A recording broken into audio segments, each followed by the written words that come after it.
बिस्मिल्लाहिर्रहमानिर्रहीम। अस्सलाम वालेकुम and welcome to my channel अक्ल शोब की बातें। इस बार और उम्मीद के साथ कि आप सब लोग बिल्कुल खैरियत से होंगे, खुशबाश होंगे। मैं हानी आपके लिए लाई हूँ बहुत अच्छे अच्छे इक़्तिबास। घर हमेशा मेहरबानियों से लुटते हैं, नई मोहब्बतों से उजड़ते हैं। ऐसी मेहरबानियाँ जो घर की सालमियत को दीमक बन के चाट जाती हैं। ऐसी मेहरबानियाँ जो माँ से ज़्यादा चाह कर की जाती हैं।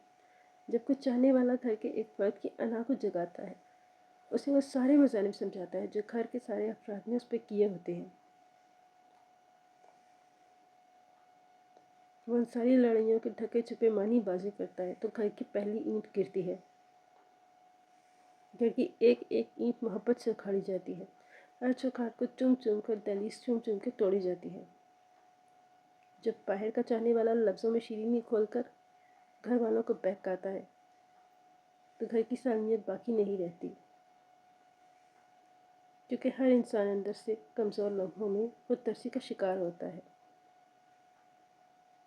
वह इस बात की तस्दीक कर रहा होता है कि उस पर मज़ालिम हुए और इसीलिए उस जुल्म करने में हक बजानिब है। हम अपनों को तो ना समझा सके तो उनको क्या बता सकते हैं कि हमारे घर की असास गलत ना थी, चाहने वाले गलत थे। हर पुरानी मोहब्बत में पुरानेपन की वजह से जो गलतियाँ कोताहियाँ मौजूद होती हैं, उनको उजागर करने वाले बहुत ज़हीन थे। बानो कुछ से समझौता से इक़्तिबास। मेरे सामने कौमों की दास्तानें ना कहो, मुझे असूल और कानून की बातें ना समझाओ। मेरे सामने हुकूमत का तस्करा ना करो, मेरा वतन सारा जहान है। आओ उस इंसानियत की बात करें जो इंसान को जन्म देकर खुद बांझ हो गई, जो दूर फटे चिथड़ों में बलबूस अपने बच्चों को पका रही है, जो बच्चे इंसान से ज़्यादा कौम बन चुके हैं। खालिद जिब्रान की किताब शाहपारा से इक़्तिबास। एक दफ़ा एक शख्स की ज़िंदगी नामुनासिब मसरूफियात यकलख्त टाइप हो गया। उसके दोस्तों ने पूछा, भाई कल तक तो तुम रंगीले थे, आज क्या हुआ?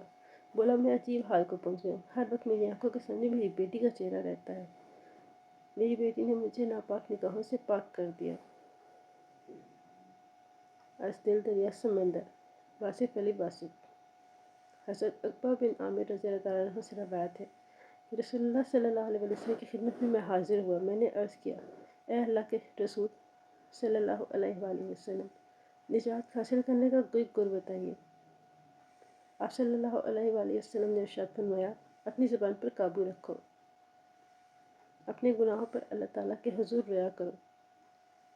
जामिया तिरमिज़ी। निजात हासिल करने का गुर ज़ुबान पर काबू रखना चाहिए। Thanks for watching my video. अगर वीडियो पसंद आई हो तो लाइक कर दीजिए, चैनल को ज़रूर सब्सक्राइब कर दीजिए।